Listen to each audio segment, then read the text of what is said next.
Hi hello friends, ಎಲ್ಲರಿಗೂ ನಮಸ್ಕಾರ. ನಕ್ಷತ್ರ ಕಿಚನ್ ಅಡುಗೆ ಚಾನಲ್ಗೆ ಸ್ವಾಗತ.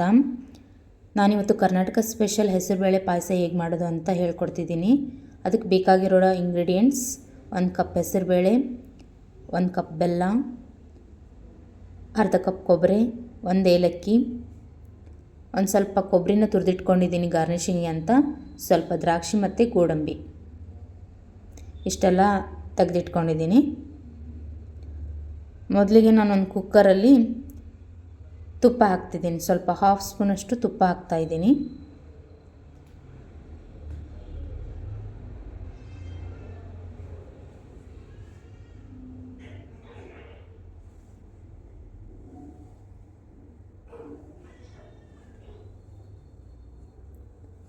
ಆಮೇಲೆ 1 ಕಪ್ ಹೆಸರುಬೇಳೆ ತೊಗೊಂಡಿದ್ವಲ್ಲ ಅದನ್ನು ಹಾಕ್ಕೊಳ್ಳಿ.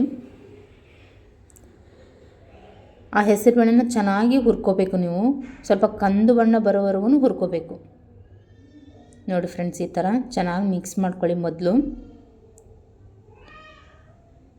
ಜಾಸ್ತಿ ಉರಿ ಇಟ್ಟು ಹೊತ್ತಿಸ್ಬೇಡಿ, ಮೀಡಿಯಮ್ ಉರಿಯಲ್ಲಿ ಚೆನ್ನಾಗಿ ಹುರ್ಕೋಬೇಕು. ಸ್ವಲ್ಪ ಕಂದು ಬಣ್ಣ ಬರೋವರೆಗೂ ಹುರ್ಕೊಳ್ಳಿ. ಅದು ಅರೋಮ ಗೊತ್ತಾಗುತ್ತೆ ನಿಮಗೆ, ಇದು ಹುರಿದಿದೆ ಇದಿಲ್ಲ ಅನ್ನೋದು ಗೊತ್ತಾಗುತ್ತೆ.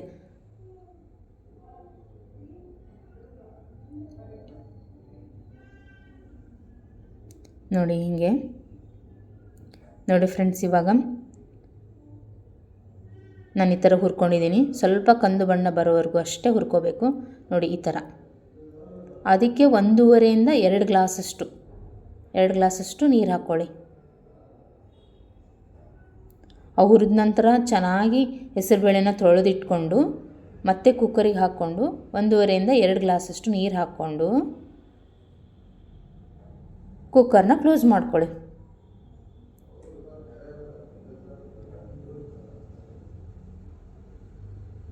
ಸೊ ಲಿಡ್ನ ಕ್ಲೋಸ್ ಮಾಡ್ಕೊಂಡ್ಬಿಟ್ಟು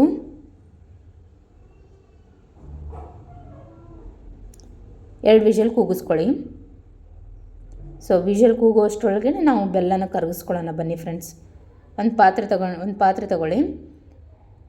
ಹೆಸರು ಬೇಳೆ ಎಷ್ಟು ತೊಗೊಳ್ತೀರೋ ಅದೇ ಸಮ ಪ್ರಮಾಣದಲ್ಲಿ ಬೆಲ್ಲನೂ ನಾವು ತಗೋಬೇಕು. ಅಂದರೆ ಕರೆಕ್ಟಾಗಿ ಪಾಯಸ ಬರುತ್ತೆ. ಸೊ ನಾವಿಲ್ಲಿ 1 ಕಪ್ ಬೆಲ್ಲ ತೊಗೊಂಡು ಅದು ಮುಳುಗುವಷ್ಟು ನೀರು ಹಾಕ್ತಾಯಿದ್ದೀನಿ. ಇದು ಸ್ವಲ್ಪ ಕರಗಿದರೆ ಸಾಕು, ಬೆಲ್ಲ ಕರಗಿದರೆ ಸಾಕು. ಪಾಕ ಬರಬೇಕಂತ ಏನೂ ಇಲ್ಲ, ಬೆಲ್ಲ ಕರಗಿದರೆ ಸಾಕು. ಸೊ ಇದು ಕರಗುವಷ್ಟರೊಳಗಡೆ ನೋಡಿ ಫ್ರೆಂಡ್ಸ್, ವಿಷಲ್ ಆಯಿತು.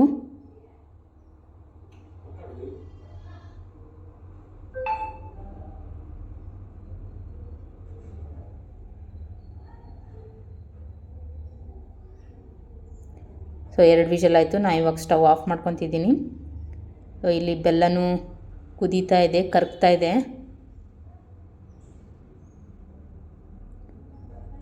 ನೋಡಿ ಇದು ಬೆಲ್ಲ. ಸೊ ಒಂದು ಮಿಕ್ಸಿ ಜಾರ್ಗೆ 1/2 ಕಪ್ ಕೊಬ್ಬರಿ ತಗೋರಿ.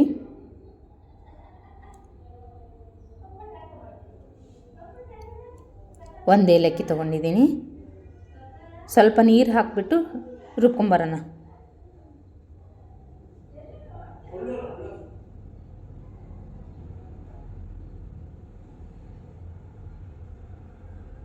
ನೋಡಿ ಫ್ರೆಂಡ್ಸ್, ಈ ಥರ ರುಬ್ಕೊಂಬಣ್ಣಲ್ವೇ ಈ ಥರ ಕಾಣಿಸ್ತಾ ಇದೆ ಕೊಬ್ಬರಿ ಮತ್ತು ಏಲಕ್ಕಿ. ಬೇಕಾದರೆ ಒಣಶುಂಠಿ ಬೇಕಾದರೆ ಹಾಕೋಬೋದು ನೀವು. ಇಲ್ಲಿ ಬೇಳೆನೂ ಬೆಂದಿದೆ. ನೋಡಿ ಫ್ರೆಂಡ್ಸ್, ಈ ಥರ ನೋಡಿ ಹಿಂಗಾಗಿದೆ. ಜಾಸ್ತಿನೂ ಬೆಂದಿರಬಾರ್ದು.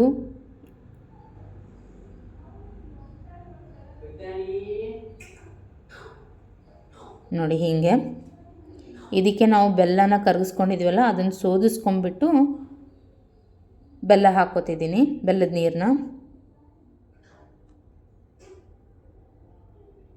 ನೋಡಿ ಬೆಲ್ಲ ಹಾಕಿ ಕುದ್ಮೇಲೆ ನೋಡಿ ಬೆಲ್ಲ ಹಾಕಿ ಕುದ್ಮೇಲೆ ಯಾವ ಥರ ಕಲರ್ ಬಿಟ್ಟಿದೆ ಅಂತ ನೋಡಿ ಫ್ರೆಂಡ್ಸ್. ಚೆನ್ನಾಗಿ ಕುದಿಬೇಕು ಬೆಲ್ಲದ ನೀರು ಹಾಕಿದ ಮೇಲೆ.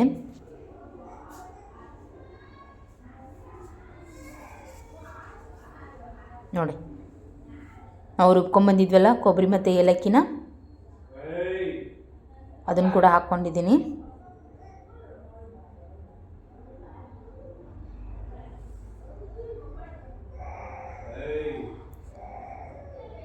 ನೋಡಿ ಫ್ರೆಂಡ್ಸ್,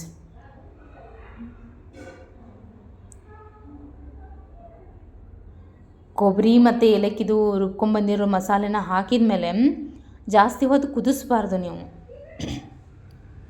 ಒಂದು ಕುದಿ ಬಂದರೆ ಸಾಕು. ಜಾಸ್ತಿ ಕುದಿಸಿದ್ರೆ ಗಟ್ಟಿ ಆಗಿಬಿಡುತ್ತೆ ಪಾಯಸ. ಬೇಕಿದ್ರೆ ನೀವು ಹಾಲು ಕೂಡ ಸೇರಿಸ್ಕೋಬೋದು. ನಾವು ಒಂದು ಬಾಣಲಿಲಿ ಒಂದು ಸ್ವಲ್ಪ ತುಪ್ಪ ಹಾಕ್ಕೊಳ್ಳಿ.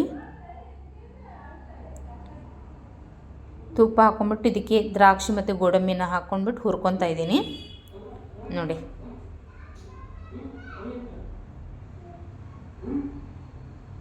ಇವೆರಡು ಹುರಿದಿದ್ದಾಯಿತು. ಈ ಕಡೆ ಪಾಯಸ ಕೂಡ ಕುದೀತಾ ಇದೆ. ಇದಕ್ಕೆ ಹಾಕ್ಕೊಂಬಿಟ್ಟು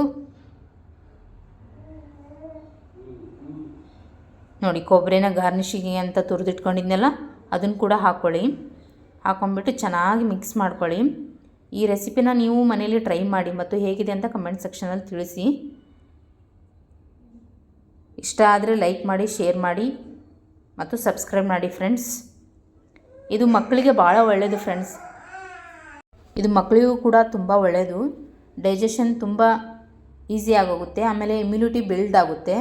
ಮಸಲ್ ಗ್ರೋತ್ ಅಂತೂ ತುಂಬ ಚೆನ್ನಾಗಾಗುತ್ತೆ ಫ್ರೆಂಡ್ಸ್. ಇದಕ್ಕೆ ಬೇಳೆ ಪಾಯಸ ನೋಡಿ ಫ್ರೆಂಡ್ಸ್ ಹೇಗಾಗಿದೆ ಅಂತ. ನೀವು ಮನೇಲಿ ಟ್ರೈ ಮಾಡಿ ಫ್ರೆಂಡ್ಸ್. ಸಬ್ಸ್ಕ್ರೈಬ್ ಮಾಡಿ ಫ್ರೆಂಡ್ಸ್. ಬಾಯ್, ಟೇಕ್ ಕೇರ್.